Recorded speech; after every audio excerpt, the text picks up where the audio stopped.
그러니까 어떤 이들은 이 땅에서 정말 오래오래 살고 싶어하고, 또 어떤 이들은 또 이렇게 오래 사는 걸 원치 않고, 이런 걸 우리가 보게 되는데, 사람이 죽고 사는 건 하나님 뜻에 달려 있죠. 그러나 여러분들과 제가 예수님을 믿고 하나님 나라를 소망하는 사람이라고 한다고 한다면, 이 땅에서 사는 것이 대단히 중요하지만, 여러분들과 저는, 우리가 오늘 좋은 찬양도 했지만, 우리는 하나님 나라 가면 영원토록 거기서 찬양하는 거예요. 여러분 아시죠? 거기 가서는 하나님만, 거기에는 햇빛이 없어요. 하나님으로부터 빛이 나와요. 그래서 우리 창세기를 읽어보면 하나님께서 이 해를 만들기 전부터 빛이 있었거든요, 사실은. 자, 그럼에도 불구하고 만약에 다음 주에 이 지역에 살고 있는 사람 중에 태어나면서부터 걷지 못하는 사람이 여기 앞자리에 앉아 있고, 의사가 암 말기라고 하는 분이 여기 앉아 있는데, 제가 기도를 했는데 그냥 걸어놨다, 아니면 병이 나섰다, 그럼 우리 교회 부흥 될까요, 안 될까요? 물어보나 마나죠. 그러면 사람들이 왜 교회를 오려고 할까요? 예수님을 만나고 싶어서 교회를 올까요? 병 낫고 싶어서 교회를 올까요?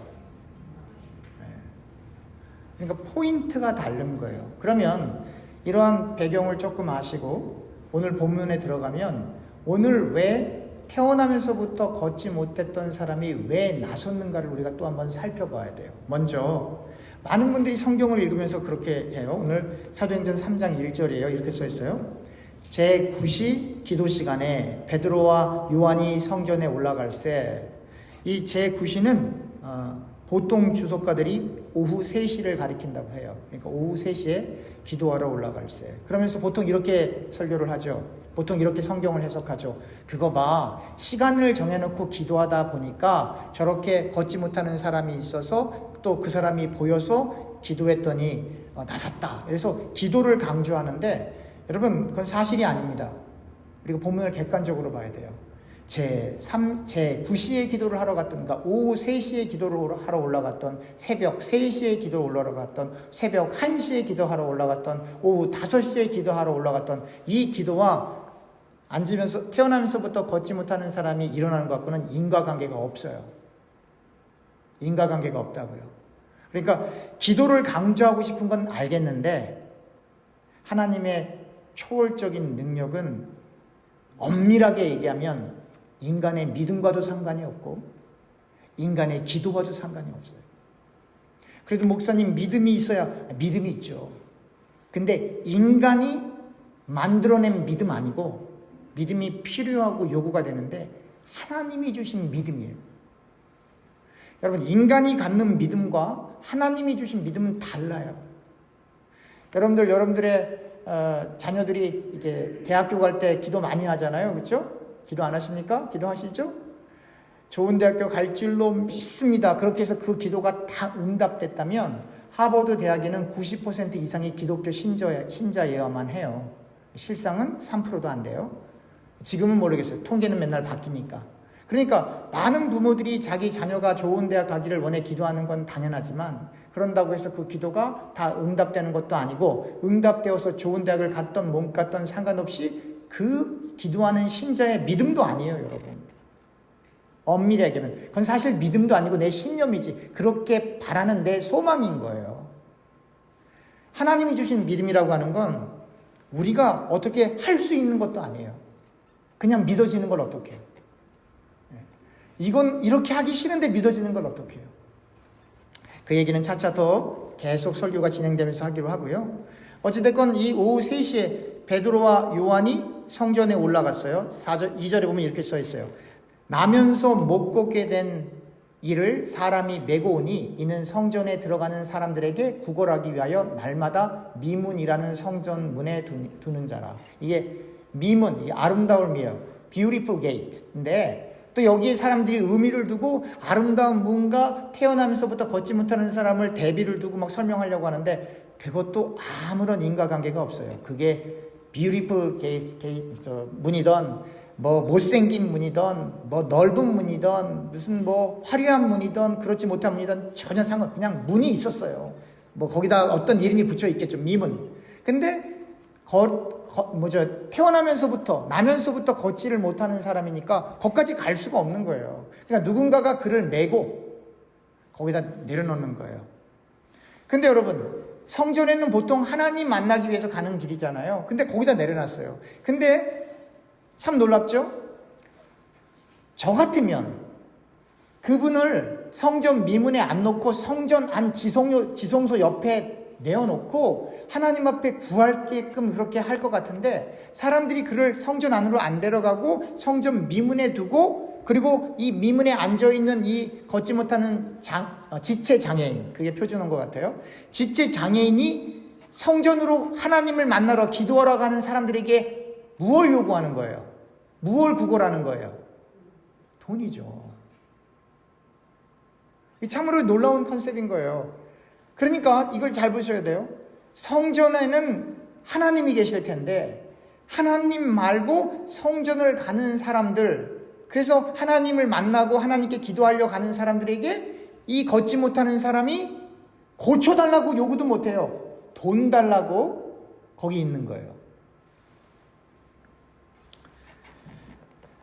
태어나면서부터 걷지 못한 사람은 걷는다는 생각을 아예 못합니다. 걸어본 적이 없기 때문에. 태어나면서부터 앞이 안 보이는 사람을 앞을 본다는 생각조차를 못해요. 앞을 본 적이 없기 때문에. 태어나면서부터 걷지 못하는 사람은 이미 그 마음 상태가 체념이 되어서 그렇게 사람들이 이렇게 메고 거기에 놓을 정도라면 아마 정기적으로 나왔다는 얘기인데, 그렇다고 한다면 그 나름대로의 삶의 의미가 있는 거예요. 다른 사람의 도움을 받으면서 구걸을 하면서 그렇게 살아가는데, 그 사람이 일어나서 걷는다는 생각을 아예 못해요. 마음이 힘들겠지만, 그러나 이 사람보다 더 힘든 사람들이 세상에 많은데, 예를 들면 젊었을 때는 두 발로 잘 걸어갈 수 있는데 교통사고가 나서 더 이상 걷지 못하는 분들이 있어요. 과거에 걸어봤거든요.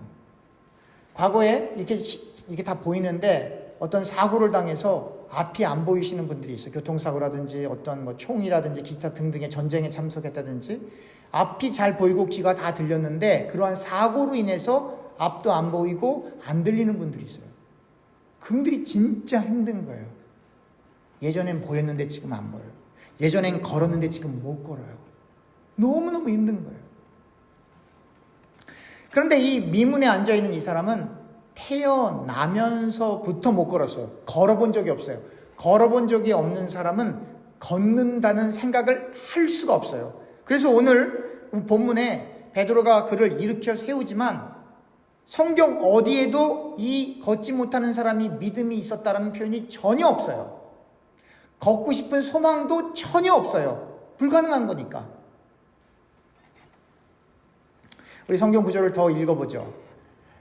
3절입니다. 그가 베드로와 요한이 성전에 들어가려 함을 보고 구걸하거늘. 4절. 베드로가 요한과 더불어 주목하여 이르되 우리를 보라 하니. 5절입니다. 그가 그들에게서 무엇을 얻을까 하여 바라보거늘. 베드로가 이르되 음과 그는 내게 없거니와 내게 있는 이것을 내게 주노니 나사렛 예수 그리스도의 이름으로 일어나 걸으라 하고 오른손을 잡아 일으키니 발과 발목이 곧 힘을 얻고 뛰어서서 걸으며 그들과 함께 성전으로 들어가면서 걷기도 하고 뛰기도 하며 하나님을 찬송하니 모든 백성이 그 걷는 것과 하나님을 찬송함을 보고 그가 본래 성전 미문에 앉아 구걸하던 사람인 줄 알고 그에게 일어난 일로 인하여 심히 놀랍게 여기며 놀라니라. 구걸하는 사람이 이렇게 보니까 구걸하는 사람 마음속에는 뭘 기대한 거예요? 돈을 기대한 거거든요. 근데 갑자기 이 베드로가 뭐라고 그러냐면 은과 금은 내게 없거니와. 그렇죠. 호주머니에 은과 금은 없어요. 그러나 여러분 우리가 사도행전 2장을 읽어보시면 알겠지만 이 베드로가 설교를 하자 몇 명이 회개하고 돌아왔어요? 3,000명이. 그러니까 호주머니에 돈은 없지만 교회로 돌아가면 그 사람을 위해 집도 지어줄 수 있어요. 그 사람들에게 금보화도 줄 수 있어요. 그 사람이 일평생 먹을 돈도 베드로가 원하면 줄 수 있어요. 근데 그게 본질이 아니라 이 말이에요. 베드로는 그 걷지 못하는 사람이 갖고 있는 그 정확한 문제의 원인을 꿰뚫고 있는 거 뭐예요? 걷지 못함. 그러니까 그러니까 이 사람을 정말로 살려주려면 은과 금을 주는 게 아니고 이 사람을 일으켜야 되는 걸 알고 있었던 거예요. 그런데 여러분 그렇잖아요. 태어나면서부터 걷지 못했던 사람이에요. 만약에 베드로가 가서 일으키려고 하다 안 일어나면 어떡할 거예요? 그거 어떻게 감당할 거예요? 근데 여기 본문 어디에도 베드로가 믿음이 있다라고 하는 표현도 안 나옵니다. 걷지 못하는 사람이 낫고 싶다는 소망도 없고 믿음도 아무것도 기록되어 있지 않아요. 그리고 이게 뭐 믿음으로 기도한 것도 아니에요. 여기 어디 기도를 했어요? 내게 은과 금은 없거니와 내게 있는 예수로 너에게 내게 있는 예수를 준다, 이런 표현이 있다 이 말이에요. 기도가 아니에요. 그냥 프로클레임, 선포한 거예요. 그리고는 어떻게 해요? 안 일어나니까 잡아서 일으킨 거예요. 베드로의 믿음도 없었어요. 거기에는 걷지 못하는 사람의 믿음도 없었어요. 그럼 이게 어떻게 일어난 일인가? 사도행전 2장에 이 베드로를 비롯해서 사도들이 성령을 받았잖아요. 성령은 또 성령도 사람들이 너무 많이 오해해요. 내가 성령 달라고 기도하면 성령이 와요 그냥? 성령 다 주세요 그러면 성령이 그냥 와요? 성령이 하나님이신데. 그러면 이 사도행전 2장에 왜 사도들은 성령을 받았나? 이유가 있죠. 예수께서 말씀하셨어요. 승천하시고 이런 과정들 속에서 지금 가서 전도하지 말고 성령 받을 때까지 기다려. 누구 말 때문에 성령 받은 거예요? 예수님 말씀 때문에. 이 사람들이 모여서 막 성령 달라고 기도한 것도 아니에요. 그냥 모였던 거예요. 기도했더니 그냥 성령이 임해버린 거예요. 그 사람들이 기도했기 때문도 아니에요. 그 사람들이 예배 드렸기 때문도 아니에요. 예수가 말씀했기 때문에 기다렸더니 그냥 성령이 임해버린 거예요. 그랬더니 뭘 받았어요? 이 사람들이 방언 받았잖아요. 그러니까 오늘날 여러분들이 혹은 다른 교회 뭐 순복음교회 오순절 교회에서 받는 그 방언 아니에요. 외국어를 하게 됐어요. 외국어를. 언제 가도 설명드렸는데요. 여러분 보통 우리가 바벨탑을 짓다가 하나님께서 그 언어를 혼잡하게 하신 거잖아요. 그러니까 대부분 어렸을 때 주일학교에서 썬데이 스쿨에서 바벨타워 그렇게 배워서 대부분 물어보면 어르신들이 다 이 교회를 오래 다니셨어도 성경을 띄엄띄엄 보니까 그냥 탑 하나 지은 걸로 알고 있어요. 아니에요. 빅시티. 아주 훌륭하고 큰 도시를 건설하고 있었던 거예요. 사실은. 외세의 침략도 안 받고 하나님의 도움도 필요 없고 인간들이 정착해서 큰 도시를 만들어서 그 가운데 상징으로 탑을 하나 만든 거예요.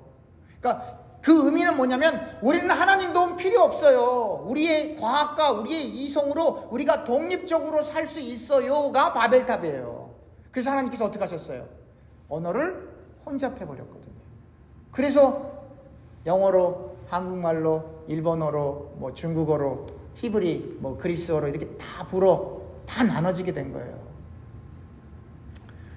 근데 여기 그러니까 바벨 시티를 지을 때는 사람들이 주체가 돼서 모였어요. 사람들이 결단하고 사람들이 원해서 안전한 도시를 만들기에 모였거든요. 근데 사도행전 2장은 완전히 반대예요. 주께서 기다려. 그래서 그 말씀에 순종한 거예요. 뭘 큰 도시를 지으려고 하는 것도 아니고 선교 전략을 짠 것도 아니고 그냥 기다린 거예요. 인간이 한 게 아무것도 없다 이 말이에요. 제가 여러분들에게 늘 강조해 왔어요. 주님을 위해서 아무것도 하지 마세요. 여러분들이 계획해서 주님을 위해서 무언가를 하면 그게 자기의 공로와 의의가 돼서 내가 잘났어요 그런다니까요. 그리고 버림받아요. 주님께서 말씀하신 것처럼 기다리면 돼요. 모을 때까지. 성령 받을 때까지. 그리고 그 성령이 사도들을 붙들자 베드로가 나가서 설교하니까 3,000명씩 회개하며 주님께로 돌아오게 되었고 성전 미문에 있던 그 사람도 그냥 보이는 거예요. 여러분들과 제가 말이 그렇지 한번 입장 바꿔놓고 생각해 보세요. 만약에 여기 역전에 가는데 어떤 사람이 구걸하고 있어요. 고무로 된 거 이렇게.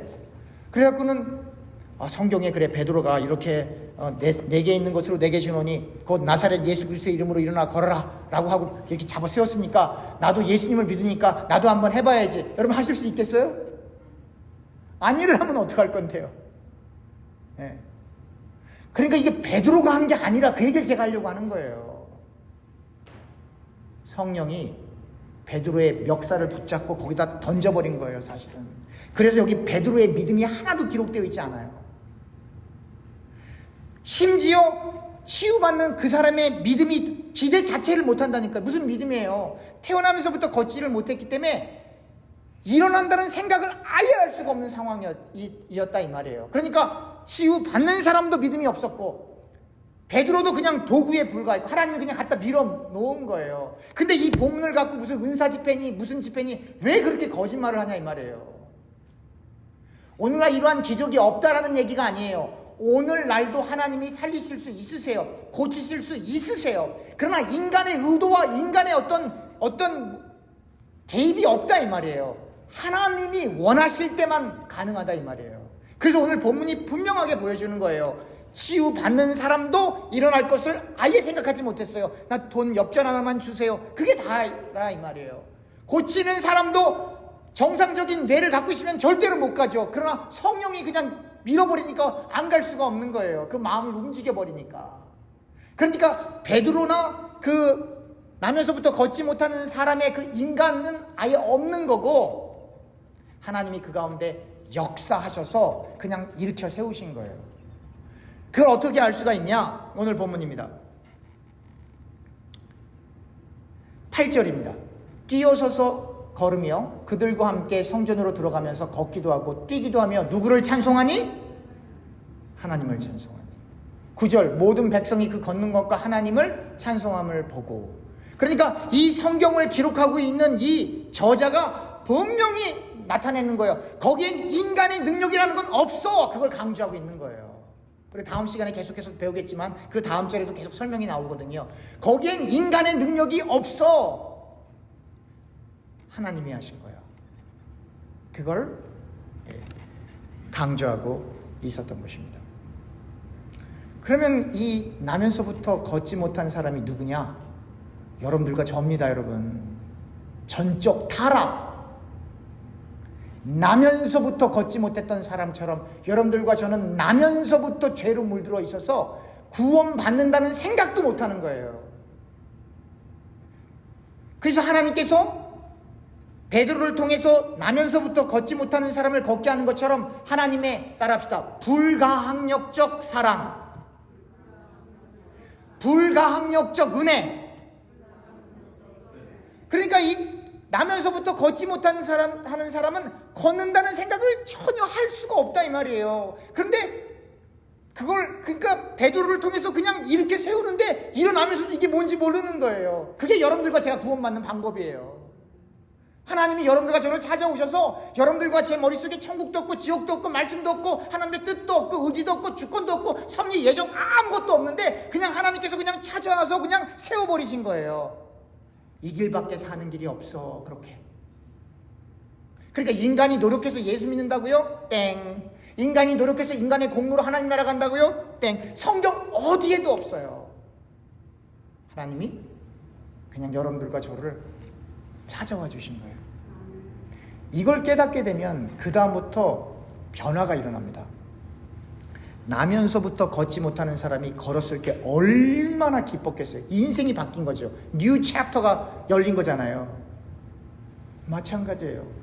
여러분들과 제가 말씀을 통해서 하나님이 불가항력적으로 우리를 사랑해 주시고 은혜를 부어줘서 하나님의 뜻과 능력으로 우리가 구원받은 하나님의 자녀라고 하는 걸 깨닫게 되면 그 다음부터는 절대로 비판하지 않아요. 정말로 비난하지 않아요. 여러분들과 제가 그러니까 세상에 비추어 보는 게 아니라 말씀에 한번 비추어 보세요. 오늘 본문에 아주 또 귀한 말을 해요. 내게 있는 것으로 내게 주노니. 내 안에 누가 있어요? 예수를 너에게 준다 이거예요. 내 안에 있는 예수를.